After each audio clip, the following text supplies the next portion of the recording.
As someone switching to use cryptocurrencies or trying to invest in one, you need to understand the concept and technology behind it to assess the risks and rewards involved. If you don't, then effectively you are gambling away your hard-earned money. Let's start with the concepts.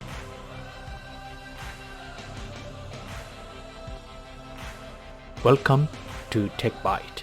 We all know the concept of currency and who issues them. Here is the crash course. Normally, there's a centralized, regulated government entity called central bank. Here in the USA, it is called Federal Reserve. It can also be a private entity that operates on behalf of the government, which is the case with the Federal Reserve. This entity is responsible for printing the money. More accurately, managing the money's supply. Actual printing is done by Department of Treasury. Any central bank is free to print as many notes or bills as it wants. Printing money does not mean they are given away as free money to the banks that normally borrow from central bank. It is still subject to supply and demand. Money is printed for various fiscal reasons. Overall, printing money is a tool that the central banks can leverage to increase the liquidity of currency in the market. Cryptocurrencies are virtual digital counterparts of these national currencies, also known as fiat currencies. Cryptocurrencies have value because they are useful as a form of money. Cryptocurrencies have the characteristics such as durability, portability, fungibility,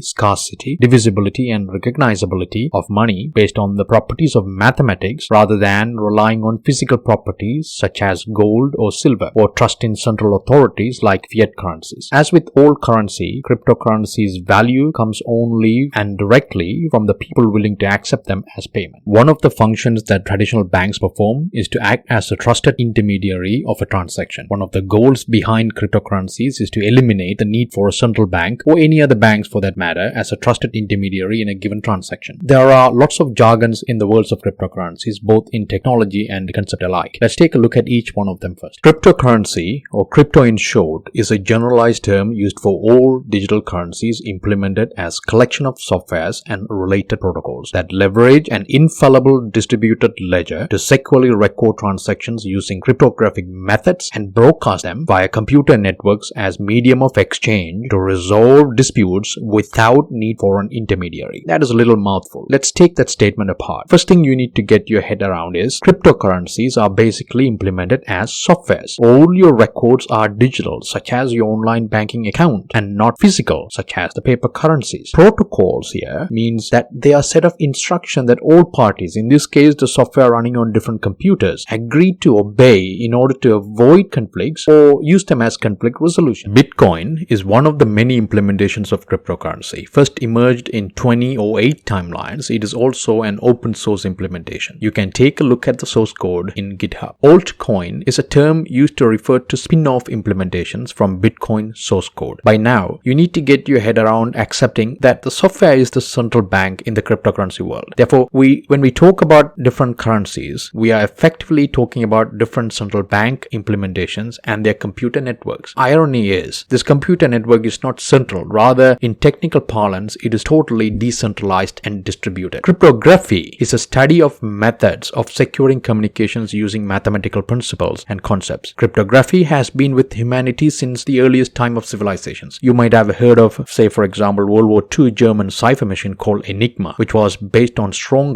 cryptographic principles and used for military communications. Encryption is a cryptographic concept of encoding an initial piece of text into something completely different. For this, you need to have a digital key to decrypt the encrypted text to its original form. The same key is also used in other functions that are crucial for cryptocurrency networks, such as hashing and identity management. We will talk about this a little bit later. Blockchain is a distributed ledger to record transactions. This technology has wider use beyond cryptocurrency trading. You can think of this as an accounting ledger that banks normally maintain to keep track of all the transactions. Transaction is any transfer of coins between two parties. Bitcoin transactions normally take a simple form, such as Alice pays Bob 5 coins. They are defined in a programming language called script. Transactions are grouped together into blocks. When the transactions are validated, they are validated as blocks and not individually. A node is a computer connecting to the cryptocurrency network. It uses an application called wallet to connect to the network. Mining is a process of validating the transactions recorded on the ledger in a crypto network. Validating the transaction has the goal of preventing what is called a double spending. In simple terms, it is the digital version of counterfeiting. If not prevented, it will allow someone to spend cryptocurrencies to buy something something and reclaim the currencies they have spent right after. Miners are those who have computing infrastructure and processing capacity and connect to a cryptocurrency network to do housekeeping work. In the cryptocurrency world, this replaces banks' back office staff who normally records and validates your deposits, withdrawals, check issuance, etc. Miners receive rewards or payments for such activity by submitting what is called proof of work to the cryptocurrency network. In this case, a crypto network itself is the Federal Reserve and Department of Treasury. Therefore, creates new coins and credits it to the miner as a reward for doing such housekeeping. Proof of work is a networking protocol that allows a miner to create cryptographically verifiable proof of work that the rest of the miners and others using the network can easily verify. In this case, creating blocks of transaction on the crypto network is considered the proof. This has the effect of maintaining the ledger as well. We will dive into this in a while. There's a mathematically set rate in these crypto networks that increases the difficulty of mining new coins as more and more coins are mined. For example, Bitcoin miners submit verified blocks to the network as proof of work. If the proof of work is verified, then the miner receives a reward called a block reward. The block reward is halved every 210,000 blocks, or roughly every 4 years. In 2009, for every block mined, the reward was 50 Bitcoins. In 2013, the reward amount declined to 25, and in 2016, it became 12.5. In Bitcoin's most recent halving event, the reward was changed to 6.25. In the case of Bitcoin, there can only be maximum supply of 21 million coins. This is a hard limit. As of January 2022, 18.9 million Bitcoins have already been issued, with about 2.1 million Bitcoins still to be released. Because of this block reward halving, at the current rate, for the blockchain to be mined fully, it would take another 100 years or more. Do you then wonder what incentivizes miners to keep maintaining the ledgers once the cryptocurrency network has reached 100% of its supply potential? Bitcoin, for example, says the transaction on the network will incur a small fee and the miners will be rewarded with the fee collected in this manner. In fact, they do now. By now, you are familiar with the idea that cryptocurrencies are digital versions of physical currency bills. Unlike printing involved in the physical currency bills, which in turn is a policy decision made on the part of central bank or a Federal Reserve, in the cryptocurrency world, the coins come into existence as a reward for an effort called mining. You may wonder at this point, who gives this reward in place of a central bank? The cryptocurrency software system running on different computers do. It may be a difficult concept to get your head around, but we will dive into this shortly to explain that in detail. A cryptocurrency network is called decentralized, meaning that everyone on the crypto network has a record of the entire ledger and no one controls anyone. In a decentralized cryptocurrency system, anyone can be a miner and be rewarded with a coin. This public participation decentralizes printing the money part and removes the need for a central bank. However, it is important to understand that while cryptocurrency concepts allow decentralization, they do not enforce it. This is where you need to separate the concept from how it is implemented. If you are an investor in cryptocurrencies, you need to understand this clearly. For example, Bitcoin is a decentralized cryptocurrency where everyone can be a miner and rewarded with a coin for their effort. On the other hand, government can issue a cryptocurrency where government entities such as a central bank is designated as the sole miner. In this case, a cryptocurrency becomes a counterpart for its physical currency bill. Since they are pegged against the physical currencies, their volatility is managed by the same market forces as the physical currency. These sort of government issues digital currencies are called central bank digital currencies, CBDC in short, and there are two types of them, retail and wholesale. Wholesale one is intended to be used among the financial institutions. This idea of decentralization has serious social, political and financial implications. It is not just about putting a bank out of the business, which it effectively does though, but also blamed for increased criminal activities because of perceived anonymity. A popular misconception is that cryptocurrencies such as bitcoins are completely anonymous. There's no such thing as anonymity on a computer network. If you are transacting with the cryptocurrency network, only your profile as a transacting party is anonymous. That is your name, physical address, etc. However, as a user on the computer network, you will leave widely traceable trails for a legal authority. This is what Bitcoin has to say about this. Bitcoin is designed to be a huge step forward in making money more secure and could also act as a significant protection against many forms of financial crime. For instance, Bitcoins are completely impossible to counterfeit. Some concerns have been raised that Bitcoin could be more attractive to criminals because it can be used to make private and irreversible payments. However, these features already exist with the cash and wire transfer, which are widely used and well established. The use of Bitcoin will undoubtedly be subject to similar regulations that are already in place inside existing financial financial systems, and Bitcoin is not likely to prevent criminal investigations from being conducted. Anyone can create an address on the Bitcoin network. An address on the blockchain can be thought of as a bank account. Normally, traditional banks follow a process called Know Your Customer, KYC in short. This is where they ask for your identity documents and others. The Bitcoin network does not warrant any of these. Anyone can send Bitcoins to any address. But to send Bitcoins from a given address, one needs to know a password associated with his or her own address. Password in this case is the cryptographic key we have discussed earlier. Unlike the bank accounts, Bitcoin addresses can be generated freely, so typically the same entity controls several addresses and in some cases even tens of millions of different addresses. When creating an address, one uses a cryptographic key called public asymmetric key, which means each key is in fact a pair of keys, a private key that you keep safe and never share. You use the private key to encrypt and sign the information you want to securely exchange with the network, such as your transactions. You can share the public counterparts so that others on the network can verify that you are the one who has encrypted it. If you lose your private keys, you will lose access to your Bitcoin accounts. There's no other way around. You keep both these keys in what is called a wallet. If someone steals the private key from your computer, then they can effectively move all your coins from your account to theirs. And if someone steals the key used by crypto exchanges such as Linode, Bitflow, and Mt.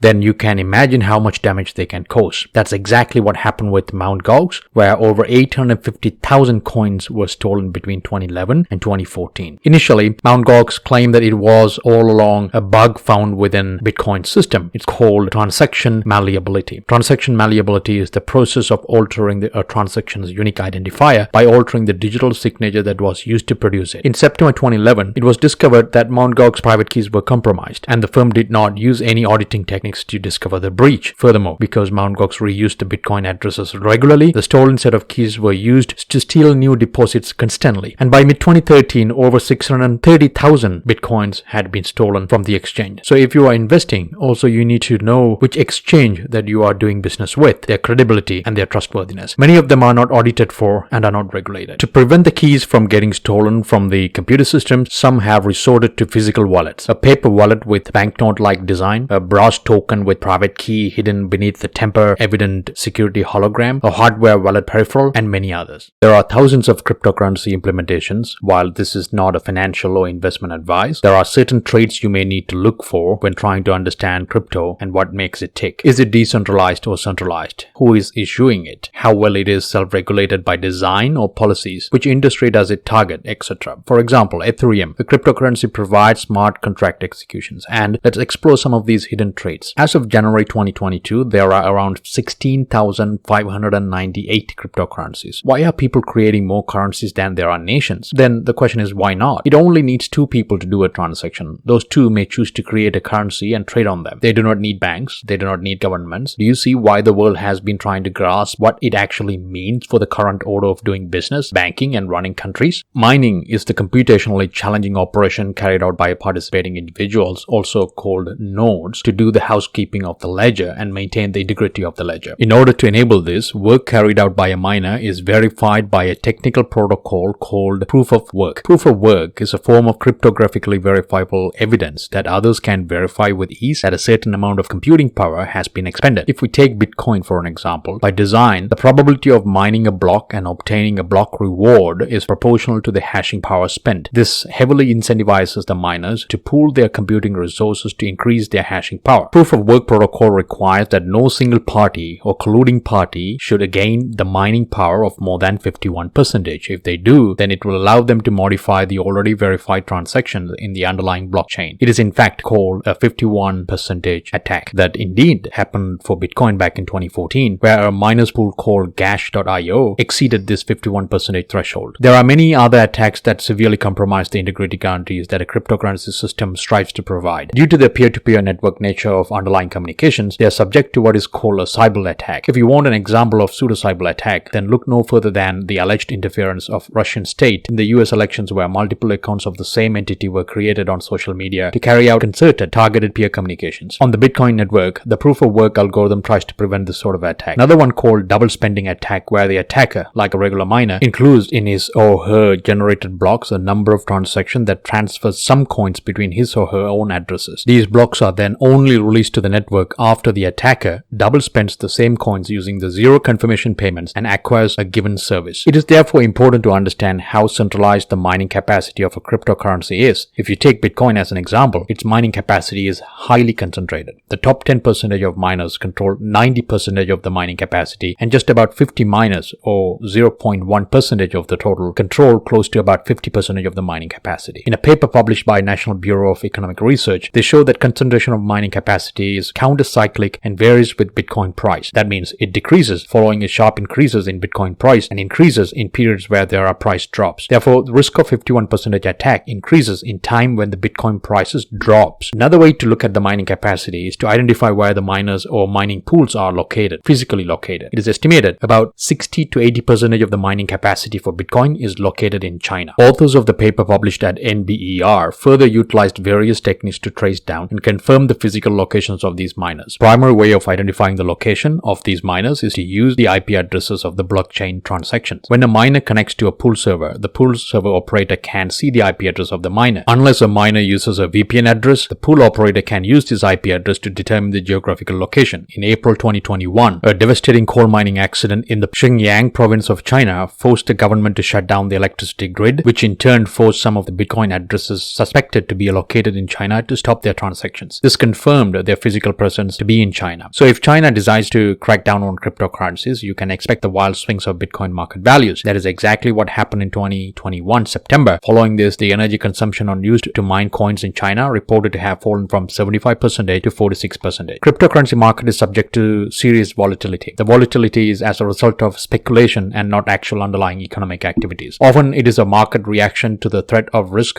and greed fueled by media speculation. It is also important to understand that only a fraction of all Bitcoins ever mined are available in any of the exchanges. The early adopters of the currency benefited from uneven accumulation of this currency. From an economic standpoint, this high volatility at the early adoption period is expected. However, it all depends how much time Bitcoin may take to achieve wider adoption, or it may very well be replaced by altogether some other new digital currency. Time will tell. Hope you were able to gain some unique insight into this technology. If you have liked it, please click on subscribe and leave some comments about this topic or any other topic you want us to cover in the future. Thanks for joining us.